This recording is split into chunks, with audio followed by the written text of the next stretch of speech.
ingkang piyambak bilih wonten ing Kalurahan Sekararum badhe wonten pemilihan lurah. Kula menika Pak Pidado panjenengan kautus wonten ing Kalurahan Sekararum supados nyekapi anggenipun badhe pemilihan lurah menika Pak Pidado. Nggih, kanthi menika dereng dawuh panjenengan sampun cetha, kula badhe nyuwun pamit Pak Menewu, badhe pados rencang supados tumuju wonten Kelurahan Sekararum Pak Menewu. Monggo Mbak Widodo mugi-mugi tansah rancak anggenipun pemilihan lurah wonten ing Kalurahan Sekararum menika Pak Widodo. Nggih, pangestunipun Pak Menewu.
kapan-kapan minggu pentas.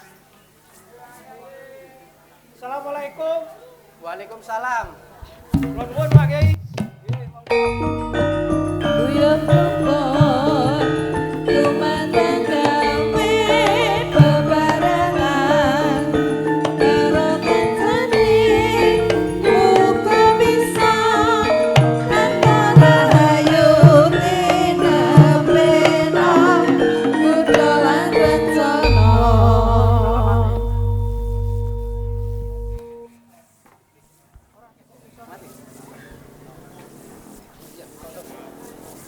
Monggo lenggahipun Pak Aris, Pak Umar, mau Pak Amir.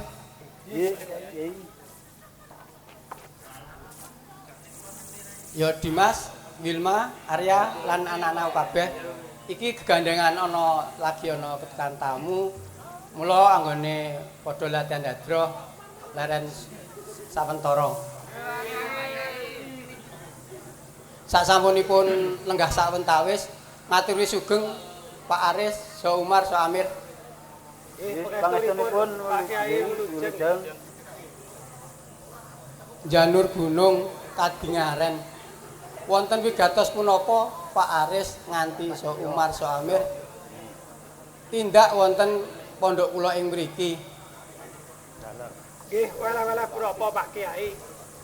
Sejatosipun anggen kula badhe sowan Pak Kyai menika sampun kawit kaya wingi. Ananging kawontenan sawekrupet saweg sapunika kula saged sowan Pak Kyai. Lajeng wonten wigatos punapa Pak Aris? Nggih kula sowan Pak Kyai menika wonten gayutanipun Ora. anggen kula nyalonaken dados lurah wonten ing Sekar Arum Pak Kyai. Lan menika kula ngajak Umar kalih Amir pramila kula nyuwun iku pratikelipun Pak Kyai. Pripun saenipun? Nggih, gegandengan Pak Kyai menika pinangka saka guru kula lan sampun kula anggap dados tiyang sepuh kula. Kula nyuwun igo patrikelipun Pak Kyai. Jenengan badhe nyawung lurah wonten ing Sekar Arum menika. Menika saya sanget lan kula nggih sarujuk sanget amargi panjenengan menika kalebet tiyang ingkang luhur ing budi pono bab agami tentu sakmangke mbok bilih panjenengan anggenipun nyawung lurah wonten ing Sekar Arum menika saged sasap tentu saged majengaken wonten ing Sekar Arum amargi menawi Sekar Arum menika sakmangke kacepeng dhateng tiyang ingkang kirang mangertosi bab agami tentu anggenipun damel pranatan menika nelak dhateng ugrane agami Pak Aris. Lan mbok bilih kula kepengin mangertosi sinten kemawon ingkang nyawung wonten ing Sekar Arum punika. Nggih Pak Kyai. Calon ingkang angka setunggal menika kula piyambak. Lan ingkang angka kalih menika Bapak Lanjar Pamungkas. Lan calon ingkang angka 3 Bapak Prabowo Natakusuma Pak Kyai. Oh, dados sawungipun ingkang sepisan panjenengan kaping kalihipun Bapak Lanjar Pamungkas rayi prepianipun Bapak Lurah Joko Wiono menika. Nggih Pak Kyai. Wah, menika sakmangke anggenipun pemilihan menika lurah menika saged mboten adil lan Bapak Joko Wiono tentu sakmangke ndukung dhateng rayinipun amargi nggih pripun melih menawi sampun namung rayinipun tentu sakmangke ngangge ginakaken kekuasaanipun kangge ndukung dhateng wontenipun Bapak Lanjar menika. Lajeng menawi Bapak Prabowo Natakusuma menika sampun nyawung kaping kalih nggih. Leres Pak Kyai. Menika menawi sampun nyawung kaping kalih menika kala wingi nggih sampun gadah panyengkuyung ingkang kathah lan menika ingkang sampun kaping 3 tentu badhe ngginakaken bondonipun wong Bapak Prabowo Natakusuma menika tiyang ingkang brewu tentu sakmangke menika badhe budidaya pripun amrih saged dadosipun ananging panjenengan ampun cilik ati. Monggo panjenengan dangu dhateng Umar So Amir wonten kabar menapa wonten ing Sekar Arum punika Pak Aris. Nggih Pak Kyai. Sampean Pak Umar. Nggih Pak Aris. Ana kabar apa saka para warga? Kula sampun melampah-melampah wonten padukuhan Ledok. Teng mriku wonten papan pamibadan ingkang dereng rampung. Kula tanglet warga kiwa tengen papan pamibadan menika dereng rampung amargi kekirangan beliau Pak Aris. Wah iki kabar kok ngene iki sing tak butuhake Pak Umar. Lah nek sampeyan Pak Amir ana kabar apa? Menawi saking kula mbok bilih wonten ing dusun Pereng punika kathah para tani ingkang sami sambat Pak. Sambat merga apa Pak Amir? Sambat amargi awonipun perkawis irigasi Pak Aris. Lan rikala semanten Pak Lurah menika nggadahi program inggih punika damelaken embung. Embung punika ngantos sepriki dereng rampung. Kamangka embung punika sanget-sanget dipun antu-antu dening para kadang tani Pak Aris. Oh, Ngaten Pak Aris. yo matur nuwun Pak Amir, Pak Umar. Ah menika Pak Kiai. Kula kinten kabar saking Pak Umar lan Pak Amir menika minur pamanggih kula sae sanget Pak Kiai. Ananging kula tetep nyuwun iku pratikelipun Pak Kiai pripun saenipun. Menika kepasang yogya sanget kangge panjenengan. Panjenengan punika sakmangke dipun temoni wonten pedukuhan ngledok menika dipun sagahi anggenipun ngrampungaken pembangunan tempat ibadah punika. Ananging nggih dipun janjani supados sakmangke paring panyengkuyung dhateng panjenengan anggenipun badhe nyawung lurah wonten ing Sekar Arum punika. Lajeng panjenengan nggih manggi para tani ing Pedukuhan Pereng punika panjenengan janjani mbok bilih panjenengan sakmangke saged sasap anggenipun nyawung lurah wonten ing Sekar Arum badhe ndandosi irigasi ingkang awon menika saha badhe ndamelaken embung supados para tani punika saged nggarap tanenipun sehingga saged nambahi kemakmuran gesangipun Pak Aris. Nggih Pak Kiai. Yen ngono aja wedi kangelan. Sampeyan Pak Umar, sampeyan tak kengken temonono para warga ing Pedukuhan Kledok. Lan sampeyan Pak Amir, sampeyan tak kengken temonono para tani ana ing Pedukuhan Pereng mau. Neng kono rembukono para warga. Kapan anggone para warga bisa sak patemon karo aku. Lan yen mengko wis ana rembug kang gumathok ngomong karo aku. Mengko aku dhewe kang bakal ngayahi. Nggih Pak Aris. Umar lan Amir, Nggih, Kiai. anggonmu golek wong ya aja muk sak dengah wong. Nuwun sewu Kiai. Kula badhe manggi warga ingkang kados pundi nggih. Ya kowe rak ya iso mawas dhewe. Wong sing tok temoni kuwi wong sing iso dipercaya ya sing jujur lan anggone manembah marang Gusti Pamor Duadi ya sing kusuk sehingga wong-wong mau ora padha golek kepentingane dhewe enenge pemilu iki. Pak Umar Syah Amir. Menawi mangkaten kula nyuwun pamit Pak. Matuki kula nggih nyuwun pamit Pak. Nggih dherekaken Pak Umar Amir.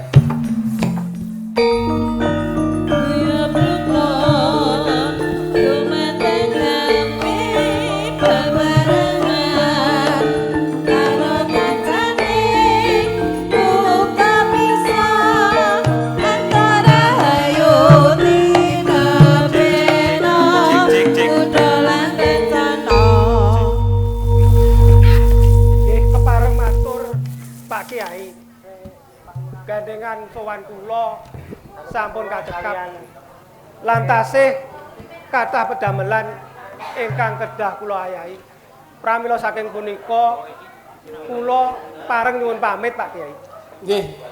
Kula nggih namung ngaturaken matur nuwun dene panjenengan sampun kersa tindak wonten ing pondok kula lan saestu ingkang pungkasan weling kula nggih panjenengan ampun pedhot-pedhot anggenipun nyuwun dhateng ngarsanipun Gusti ingkang murbeng dumadi supados panjenengan sakmangke saged sasap anggenipun ngalon lurah wonten ing Sekar Arum punika sehingga sakmangke wonten kelurahan Sekar Arum punika saged gemah ripah loh jinawi utawi ingkang dipun wastani baldatun thayyibatun warabun ghafur. Pramila dumateng Paris mbok bilih panjenengan badhe nyuwun pamit namung nderekaken sugeng kondur mugi-mugi panjenengan saged sasab sakmangke anggenipun pemilihan lurah wonten ing Sekar Arum punika. Gede Pak Kiai. Assalamualaikum. Waalaikumsalam. Lumayan gawe bebarengan karo kancane muga bisa antara hayu dinabena udalan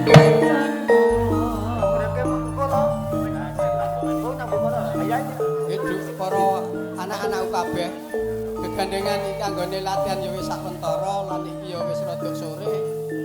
Mula ayo padha ngasuh sithik ana sak ing pengkeren pondok kene.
Apa ibune mau wis nggawekke unjukan aku apa?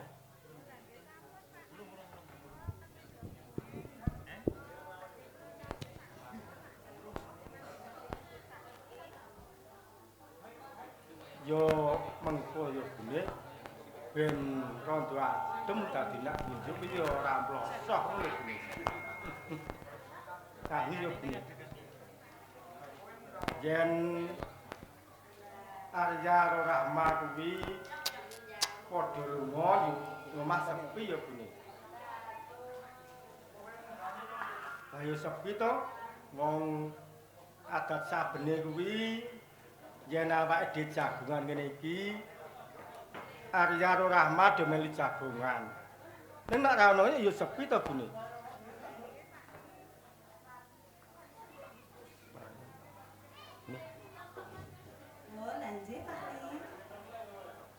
Kamangka bune. Pripun Pak Ni? Kudune mono yen anake dhewe do lunga kuwi ya kuwi aja negake lho bune. Kula nggih mboten to Pak Ni. Bocah-bocah nggih pun kula wanti-wanti Pak Ni. Ya ning ngene ya bune. Pripun Pak Ni? Ibune aja anti negake nggone sesawungan anak dhewe kuwi mau. Jalaran yen nganti kebablasen nggone sesawungan kuwi tundhone ora becik bune. Leres Pak Ni. Ki sepi tenan ya bune nak do lunga kabeh ngene iki. Sepi pripun to Pak Ni? Lah yo sepi ngene iki bune nak sepi kuwi yo Lho, pripun to Pak Ni niku? Gembujeng niku wonten sing lucu napa? Ya ora lucu ning aku kelingan gek jaman semono Bune. Kelingan napa? Ya nalikane antarane Joko Wiyono karo Kinanti isih manten anyar kae lho Bune. Oh alah Pakne. Mbok nggih jenengan niku eling menawi panjenengan niku pun sepuh, pun boten saged napa-napa. Mbok nggih nrimo mawon to Pakne. Anake nggih pun do sami gedhe-gedhe ngoten kok ajeng napa malih to Pakne niki? Yo kandamu kuwi yo jenenge lucu kok Bune. Lho, lucu pripun to Pakne? Ya cita lucu to. Wong Joko Wiyono kuwi isih prakosa. Isih rasa. Malah aku yen nganake kumpulan ning kelurahan Sekararum kae malah do kon ngandhake yen garwane Joko Wiyono kuwi senajan tuwa sepuh nanging disawang isih pantes, penganggone luwes, tur yo kabeh mau. Pripun Pakne? Yo marahi gegetke to Bune. Panjenengan niku lho Pakne, mbok anten ngoten niku. Kula lingsem. Aku ki ora kalembono marang Bune. Ning aku ki kandhake apa anane. Karo maneh Bune. Pripun Pakne? Yen kudune Buki nanti kuwi tanggap utawa bisa mbudidaya supaya garwane ya Joko Wiyono kuwi bisa pulih prakosa kaya jaman semono. Mbok ya ditukokke jamu apa piye ben iso ampuh meneh kok mengko nrimo. Wela, lah nika wau pun kula tembaske jamu to Pakne. Nika wau enten gelas kalih pun kula bedakaken pun enten tulisane jos kalih jus. Lah ingkang jenengan nunjuk ning kampung ndi Pakne? Sing tak unjuk ya sing sisih pojokan lho Bune. Sing jus. Waduh, Pakne, jenengan niku pripun to Pakne? Nika ki jus kagem kula je Pakne. Jenengan kok nggih mboten tanglet-tanglet rumiyin to Pakne kalih kula. Lah aku mau arep takon ya ibune ketok ya besengkat-besengut wae kok tekon piye. Duh Pakne, nek ngeten iki kula ora nggih dadak ngejus melih to Pakne. Oh dadine kudune sing jus kathek ibune, sing jos tek bapake ngono piye? Leres ngoten niku Pakne. Oh ya. Ya wis ngene Bune. Kabeh iki mung kanggo guyonan supaya wong keluarga iku bisa caket, bisa ayem wong awake dhewe kuwi ya pinangka conto ana ing kelurahan Sekararum kene Bune. Leres Pakne. Ngene ya Bune. Pripun Pakne? Aku mau nak mentas saka kelurahan. Nggih. Aku ngumpulake marang pamong ana ing sak kelurahan Sekararum kene. Nggih. Aku ngandhakake yen wis delo maneh wis purna nggonku dadi lurah meneh. Nggih. Yen saka penemune Buki nanti kepiye? Lah nggih mboten napa-napa ta Pakne. Kajenge sing tiyang nem-nem niku nglanjutaken dados lurah wonten ing Sekararum menika Pakne. Oh dadi Buki nanti ya wis trima. Saumpama aku wis ora dadi lurah meneh ana ing Sekararum kene. Nggih Pakne. Ning ya anu Bune. Anu pripun? Ya sesuk sebutane wis beda meneh. Beda pripun Pakne? Lah iya to. Nalika Joko Wiyono isih dadi lurah ning Sekararum, kabeh wong nyebut, kabeh wong nyelukke yen kae Kinanti garwane Pak Joko Wiyono. Nanging sesuk sebutane ya ming Buki nanti ngono. Lah nggih mboten napa-napa ta Pakne. Oh ya. Yen pancen Bune trima, aku yak ya trima Bune. Saiki aku tak kandha kang wigati Bune. Kandha napa ta Pakne? Aku mau nak mentas Nggih. nglumpukake pamong ning Kelurahan Sekararum. Nggih. Dheweke tak jak rembugan yen aku sedhela maneh wis purna dadi lurah. Malah mau Pak Prabowo Nuntakusuma dheweke bakal nyalon dadi lurah Sekararum kene, Bune. Nggih. Apa ibune wis midanget utawa wis krungu sriwing-sriwing sapa sakliyane Prabowo Nuntakusuma kang bakal nyalon dadi lurah Sekararum kene, Bune? Wah, nggih Pakne, kula kok krungu sriwing-sriwing mungale Adi Lanjar menika nggih badhe nyawung Pakne. Nggih nyuwun tulung nggih Pakne, senadyan Adi Lanjar menika adi pripane panjenengan, saestu kula nyuwun tulung dipun rekak-rekake supados anggenipun Adi Lanjar menika badhe nyawung saged kelaksanan Pakne. Iya, Bune. Bune aja semelang ya. Senadyan to Adi Lanjar kuwi mung adi pripeyan, nanging wis tak anggap kaya adiku dhewe. Mengko yen apa gegayuhan Adi Lanjar ku bisa kelakon, tegese nak bisa mbacutke programku kang durung bisa kelakon lho, Bune. Leres Pakne. Kula nuwun.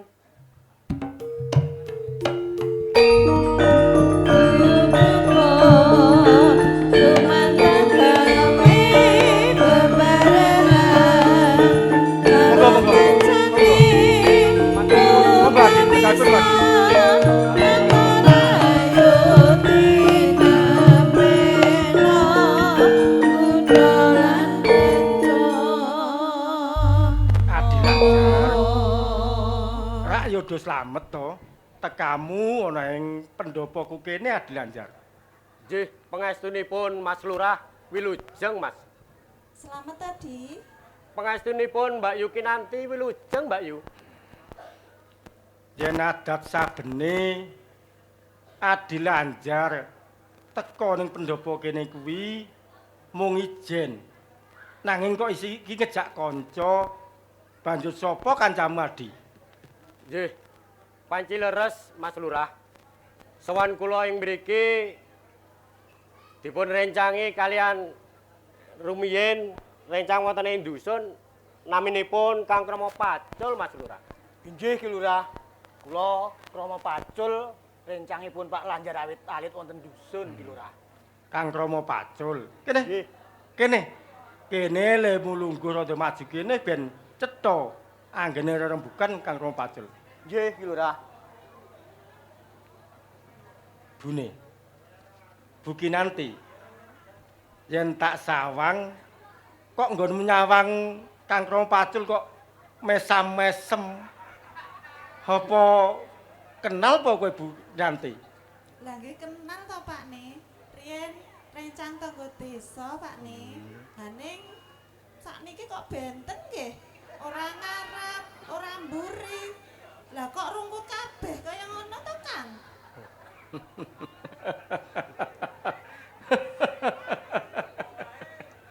Kang Kromo Pacul. Kang Kromo Pacul. Nggih Ki Lurah. Kok nggonmu nyawang garwaku ki nanti kok nganti kami tenggengen ki piye? Kowe kenal para garwaku ki nanti? Nyuwun ngapunten Ki Lurah. Riyen kenal tasih wonten dusun.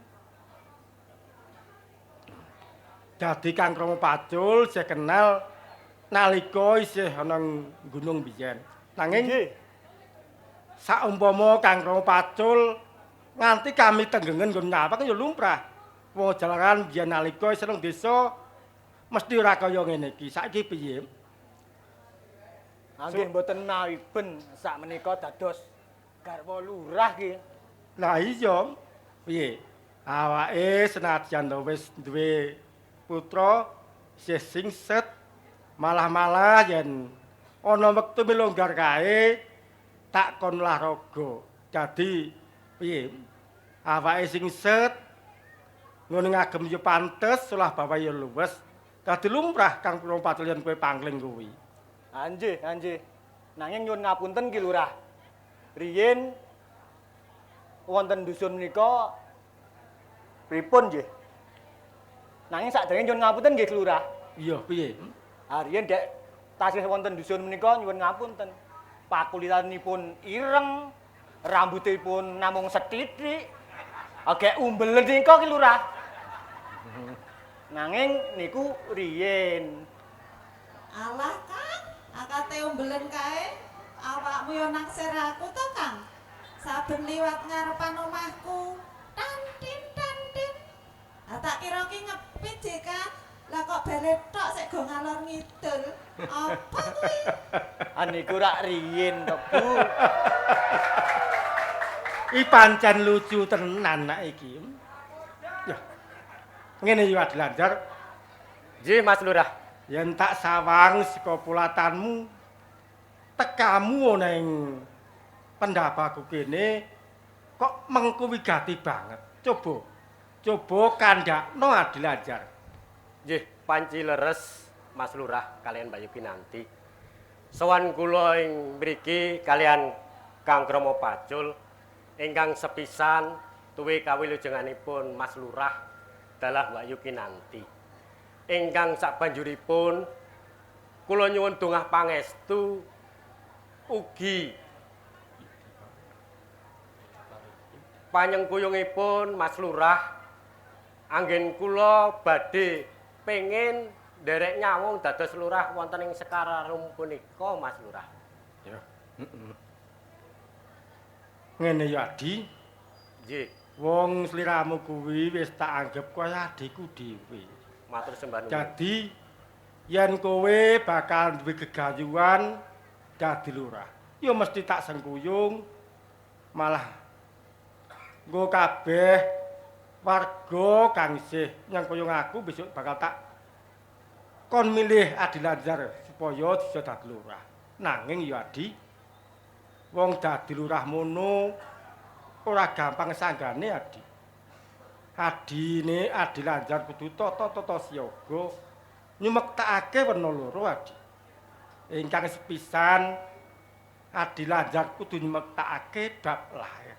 Nanging aku wis percaya yen Adlanjar mono bab nggon lair mono mesti wis semekta kabeh. Nanging bab nggon batin kuwi Adi. Nggon batin mono Adlanjar kudu ora kendhat nyuwun marang Gusti Kang Murbeng dumadi supaya apa kang dadi gegayuhan Adlanjar bisa kelakon. Jalaran Melungsa mono mung diwajibke budidaya nanging Gusti kang bakal paring idi palilah. Nggih. Punika panci ingkang kula kersakaken Mas Lurah. Dados kita sedaya rak nggih mangertosi bilih panjenengan punika sampun jumeneng dados lurah wonten ing Sekararum punika sampun ambal kaping kalih. Tentunipun sedaya warga wonten ing Sekararum tasih nyengkuyung dumateng panjenengan mekaten Mas Lurah. Iya Adi, tak baleni meneh ya Adi. Senadyan to aku wis meh kono dadi lurah. Nanging akeh warga kang isih seneng marang aku, mula warga mau besuke bakal tak jaluki panyengkuyung supaya bisa milih nggone Adlanjar bisa dadi lurah kuwi saengga apa kang dadi gegayuhan Adlanjar bisa kasembadan Adi. Nyuwun ngapunten nggih Lurah. Anggenipun nyengkuyung Pak Lanjar menika estu-estu napa namung nyem-nyemi Pak Lanjar nggih Lurah.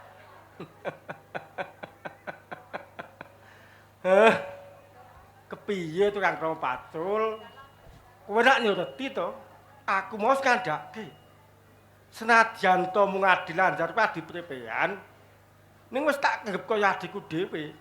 Dadi nggonku nyengkuyung ya tulus ing ati. Nanging ya ming panuwunku ya Kang Pacul, nggih. Kowe mau ngaku utawa kandha yen Kang Kromo Pacul kuwi kanca cinaket marang Adlanjar. Nggih. Ya panyuwunku Kang Krama Pacul aja mung pakaian turu nanging ya budidaya ndedonga. Apa kang dadi penemune Adilanjar muga bisa kelakon ya Kang Krama Pacul. Nggih Ki Lurah. Sak kiyat-kiyat kula nggih lahir nggih batin kula badhe budidaya. Supados samangke Pak Lanjar menika saged sasap anggenipun dados lurah wonten ing Sekararum. Mbok bilih benjang Pak Lanjar menika sasap anggenipun jago lurah. Kula rak nggih saged ngempek kamukten to Ki Lurah. Lah ya mesti to kuwi. Ning ya kuwi mau kudu tok rewangi prihatin ya Kang Krama Pacul. Nggih Ki Lurah. Nggih, ngambali atur ingkang sepisan. Gandeng sowan kula kalian Kang Krama Pacul sampun tinampi kanthi sae. Lajeng dongah pangestu idin palillah ugi sampun dipun paringaken saking Mas Lurah kalian Mbak Yuki nanti. Kula kalian Mas Kang Krama Pacul tesih wonten jejibahan ingkang kedah dipun rampungaken. Pramila punika kula kalian Kang Krama Pacul badhe nyuwun pamit Mas Lurah. Yo. Yen Adilanjar bakal nyuwun pamit, ya mung banyu milih wae pangestuku. Lan aku tansah nyengkuyung. Aku tansah tak rewangi prihatin nyengkuyung. Muga-muga apa kang dadi gegayuhan Lanjar bisa kelakon, bisa dadi lurah Sekararum kene, Adi. Nggih, matur sembah nuwun. Banyu milih ya, Di, pangestuku marang Adilanjar. Nggih, nyuwun pamit. Sampun Ki Lurah. Yo.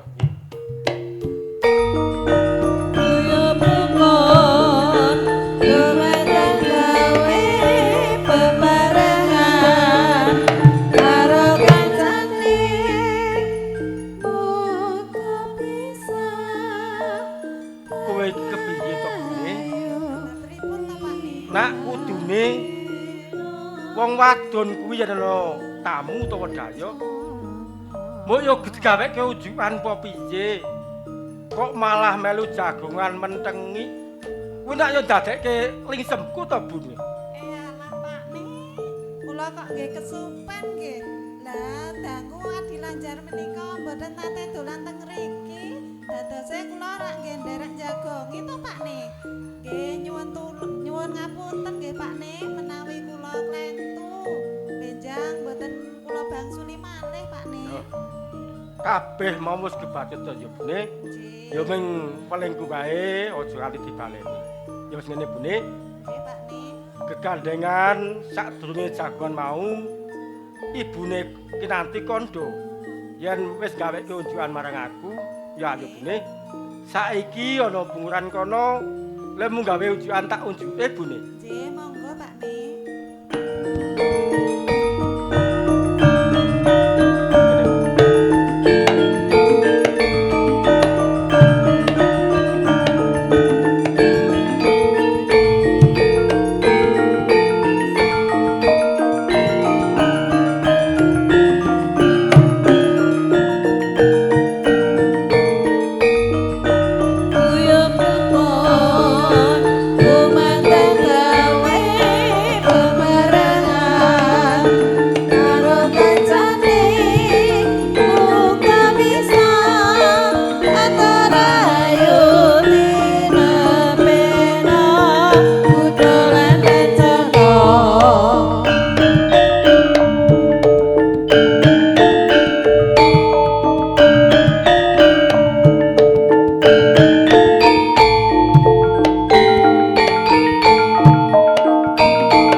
sanesipun Pak Prabowo wilujeng. Ya. Seneng aku krungu yen kowe padha sehat. Iki kowe dong tak timbali wana ing dalem nata kusuman kene. Mergo aku arep omong karo kowe cah loro. Nggih. Wonten wigatos menapa Pak Prabowo? Dadi ngene. Seminggu wingi aku ditimbali karo Pak Lurah Jokowi. Wah sing gati Pak Lurah Joko Wiono kuwi rak wis arep kono. Ananging ana kono Pak Joko Wiono kuwi ki arep jago lurah meneh. Mulane aku yo jane wis ora pengen jago lurah ana ing Sekar Arum. Ning basan krungu Pak Joko Wiono kok arep dadi lurah Telung Ambalan kuwi mrekitik aku. Iki kudu tak saiki. Nggih. Ben pranatan ana ing Sekar Arum iki lumampah kanthi sae. Lah iki aku ngundang kowe Giman, Nggih. Giran. Nggih. Aku njaluk pasar rujukan. Nek kira-kira aku jago meneh dadi calon lurah Sekar Arum kuwi kira-kira kepiye? Menawi kula sarujuk Pak Prabowo. Sinaos panjenengan sampun nyawung lurah kaping kalih mboten dados. Mbok menawi nyawung ingkang kaping 3 panjenengan saged sasat. Ngono. Nggih. Nek kowe Giran, Nggih. Menawi saking pamanggih kula Pak Prabowo, kula sarujuk amargi menapa mangke saged njejekaken pranatan wonten ing Sekar Arum menika, Pak. yo tambah mantep lan mongkok atiku yen kowe sakloron sarujuk anggonku bakal maju nyalon dadi lurah ing Sekar. Mula kowe sakloron tak timbali, kowe tak dawuh. Iki aku wis dadi calon lurah ping 3. Nggih. Aku ya isin to nek mengko kalah meneh. Lah nggih. Lah iki kudu disiapke kanthi mateng. Lah kowe tugase mengko ya mbiwarake programku sing arep tak lakoni menawa mengke dadi lurah sing anyar. Ping lorone mengko ya kowe kudu gelem mlumpukke para warga supaya mengko nyengkuyung aku. Lah kira-kira kowe wis do ngerti durung programku apa? Dereng, Pak. Lah pengen ngerti apa kan? Nggih, pengen. Oh. Pengen kok isin-isin lho, rasa isin wong didelok Pak RT loro kok isin lho. Dadi programku kuwi sesuk Semar dadi ratu. Semar dadi ratu menika napa Pak Bos tegese? Iki mong sing wong intelek sik rada ngerti. Nek kowe mesti ya ora ngerti. Lah dereng. Mulane tak kei ngerti. Semar kuwi aku pengen sok nek dadi lurah ki siji kegiatan sedekah. Dadi sedekah kuwi mengko sing wong duwe keluwihan rejeki kuwi ya ngluberi kanggo sing wong ra duwe. Nek saiki rak sik sugih, saya sugih. Nggih. Sik melarat saya nyungsep. Nggih. Nah, kuwi kudu diangkat. Mar mangan awan bayar separuh. Lah sing sepale sik ajeng bayar mangke sinten? Lah ya dijikokke sing nomor 1 kuwi to. Sedekah turah dompanke neng sing loro. Nek Prabowo liyane gratis. Nggih. Nah, ning suwe mesti pajakmu mundak. Kuwi ya kudune ya nah. Dadi kados ngendikane Pak Lurah mau. Daki diartekke darurat miras. Dadi sing kulino ngombe iki ya nek sak iso dilereni. Wah, nah mangke nek dilereni lah mangke kula pripun? Kowe iki piye to? Leren ki ya leren. Kowe mau ngerti ora krungu ora? Nggih, lah Nek miras ki bahaya. Kowe mesti cok ngombe. lah kadak. Lah iki Dadi anak buah Prabowo isih inum. Ah. Nah niku ngapunten Pak Prabowo, gilok-gilok. Ya wis ora apa-apa. Nek sithik wae sesuk ilang. Nggih. Dadi ora iso nek wong mendem wis kecanduan kok terus ilang mboko sithik. Niat. Nah. Dine apa? Dana insentif. Kanggo Pak RT, Pak Kaum, kader-kader Posyandu ki nek saiki ya paling mung oleh nek bodo kae sarung. Lah kuwi sesuk dikeki dhuwit 2 yuta. Lah rasah sithik-sithik 2 yuta. Pak. Sae piye? Kok ora mung sae piye? Nggih kula sae. Wangi kula sae. Pokoke sesuk pengen dadi RT ben 2 yuta. Hah? Nggih. Ah, rak ngono. Iki Pak Maryoko wis gedhem-gedhem lho, nggih. Ah, sing tegas ya. Dadi wis ratu ra beres tutup. Ah, kok ra beres tutup mriko dos pundi? Nah, iki le njabarke rada serius iki. Ra beres tutup ki iso mengko kaitane karo menungso, wong iso karo kahanan. Kaitane karo menungso kok ra beres tutup. Yen mengko ning kelurahan Sekararum ana pamong sing ora beres, ya korupsi, ya pungli, tutup, pecat. Ngono. Dadi kabeh iki ya kelurahan resik, ya ta? Nggih. Sing ra beres nek kuwi kejaba menungso apa? Nah, ana ta saiki kelurahan ngendi kuwi? Wong nyewa sawah kok dituku nggo usaha. Malah ngetokke limbah mabuk tutup. Nggih. Ngono. Kak ya wis apal to kuwi mau apa? Programku mau. Semar dadi ratu. Nah, kuwi sesuk tulung kowe nek is apal dibiwarake marang warga ing Sekararum. Nggih. Giman Kiran? Nggih.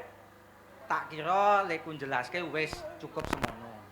Iki tak sambung karo tugasmu cah loro. Kanggo ngumpulke warga. Iki aku pengen siji. Aku wingi kalah kayane aku le nyuwun karo Gusti Allah karo donga pangestu para kiai kurang. Nah iki kudu aku nganake pinuwunan. Pinuwunanku ditutup kanggo nanggap wayang. Ping lorone engko sing wong enom-enom, bocah-bocah. Iki rak isih suasana Sumpah Pemuda. Nggih, dianake lomba.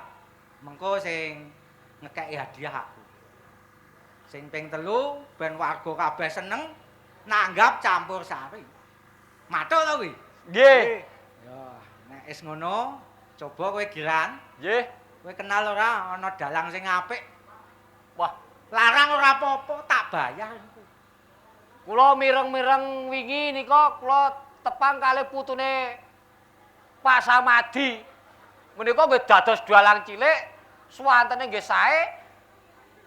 Gek piyambake nggih kendel e manggung. Kira-kira nek saiki tok parani ana ora kuwi? Wonten. Ya kono parani. Nggih, nggih. Kowe ning kene wae man, monggangke iki kono. Nah. Kowe to sarung.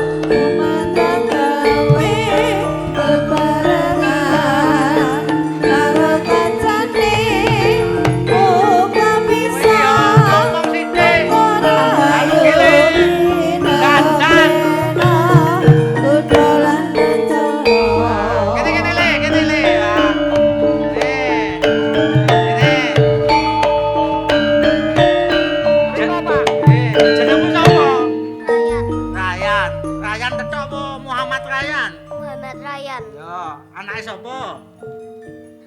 Pak Dian. Oh, Pak Dian. RT piro?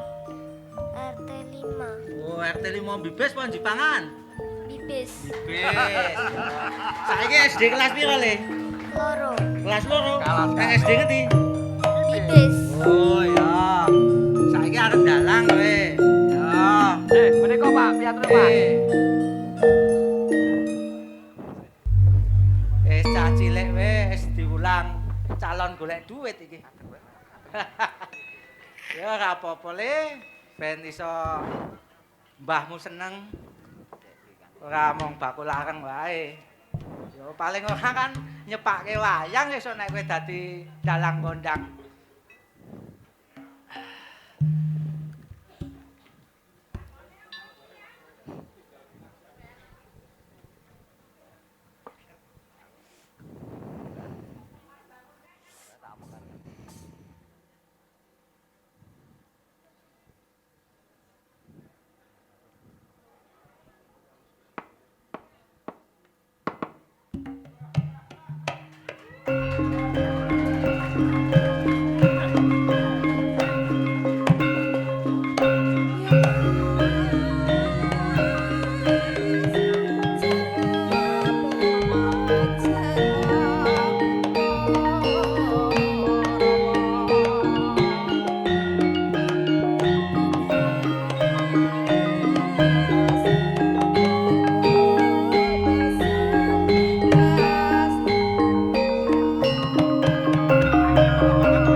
aturaken sebab bekti Popotuna tampanen sungkemku. Aku teko mrene arep jaluk payu suci Perwitasari.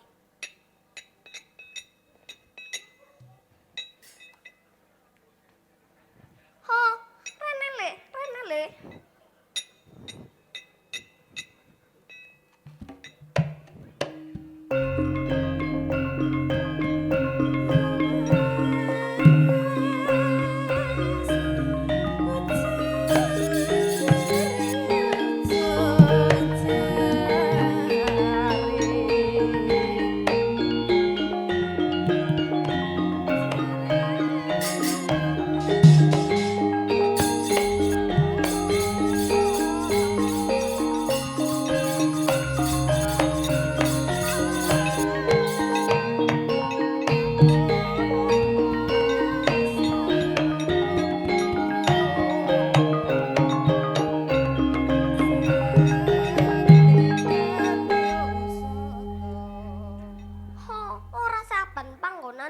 Banyu suci ana ning tengah segara. Apa kowe wani Werkudara? Wah, kepiye wae tak nut ngedikane Popotuna.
menyang ngendi Werkudara?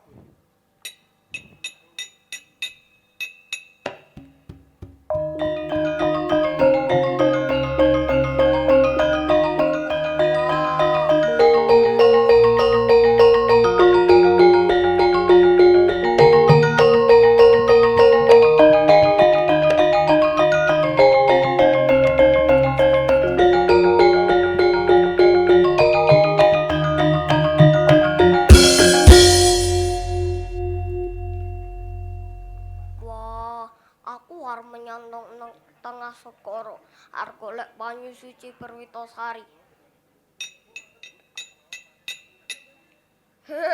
Nek kowe arep golek banyu suci Perwitasari, langkah ana patang sik.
Bajang ning kene.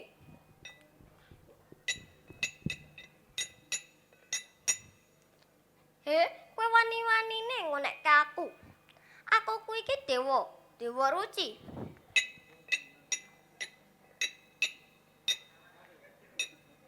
Wah, nyuwun pangapunten dewa ruci. Kowe teko mrene ana perlu apa?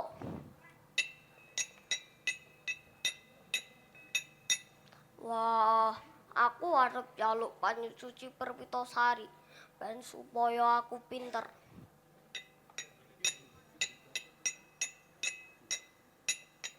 Nek kowe arep njaluk banyu suci Perwitasari, mlebu ning kuping sisih tengen nanging kowe takne pesen. Sapa wani rekoso bakalan gayuh mulya.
laplap katon ler kendrong.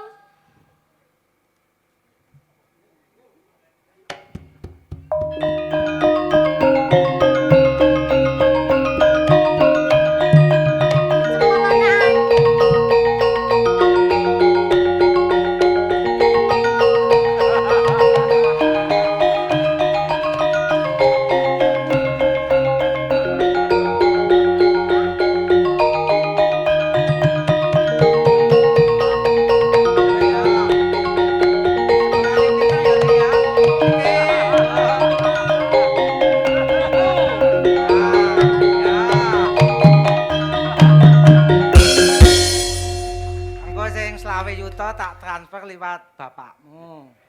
Nggih, pripun Pak Prabowo? Sae? Oh, apik. Saumuran dheke nggih tak anggap apik. Nggih.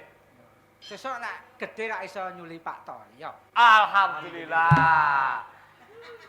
Terus iki dawuhku sing nomor 2 mau dilumpukke para ibu-ibu jare arep pengen dong pengobatan massal. Coba dongkon munggah engko sisan tak wenehi sedekah ben iso nggo tuku kinang apa-apa. Terus gimana? Sok isih ana urusan lho kuwi.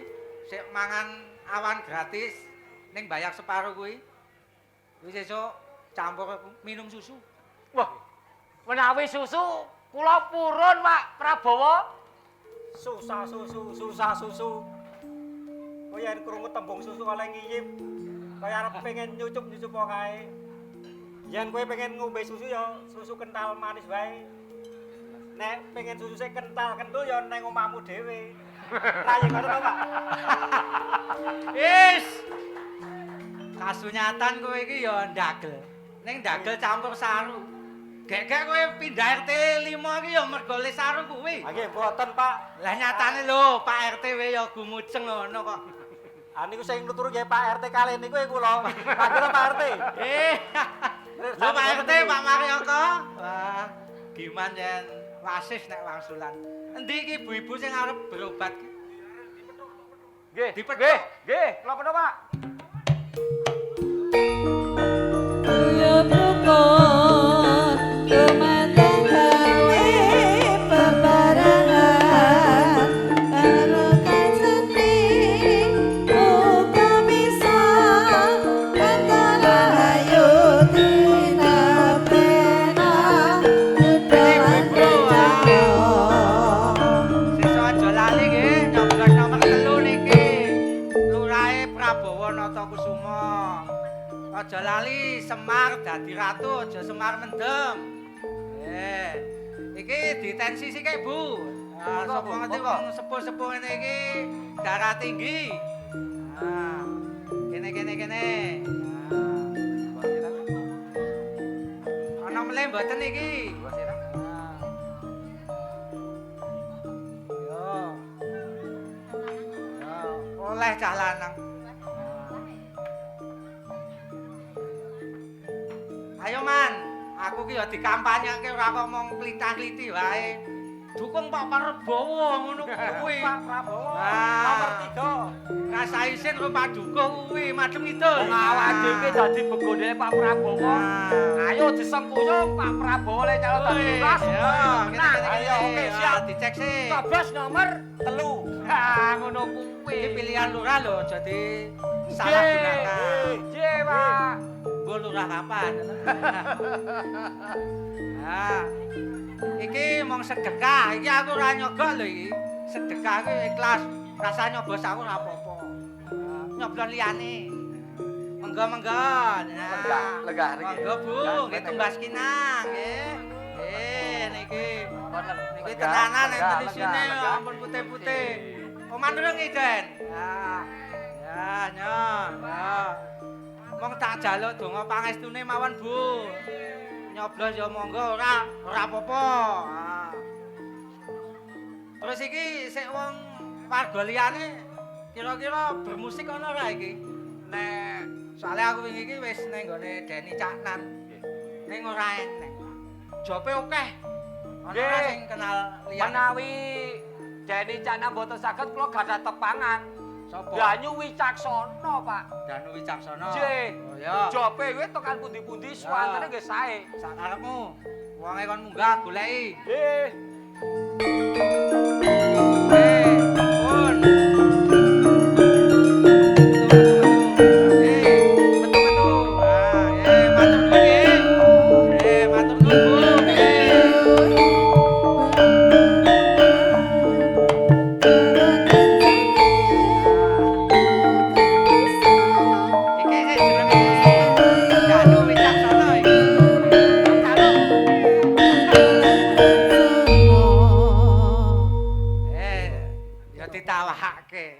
Jare kowe iki iso nyanyi le.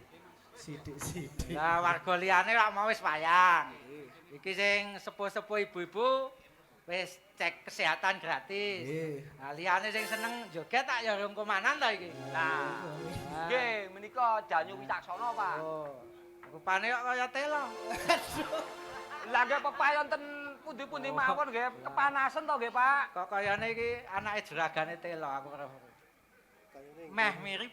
Ah nggih. Ya wis le. Suarane sing apik. Aku dikampanyeke sithik. Ya sak karepmu. Ya kaya wingi kae, Mas. Tuku jalan Bropos neng Parangkusumo. Mantap. Ojo lali coblos Pak Prabowo Oke. Notokusumo. Musik.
Gene suaramu apik lho. Sidik.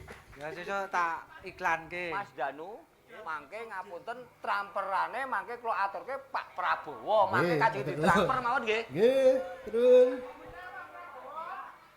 Terus wingi kan Sumpah Pemuda. Nggih. Bocah-bocah ya wis takon nganake lomba kira-kira wis dilakoni apa urung?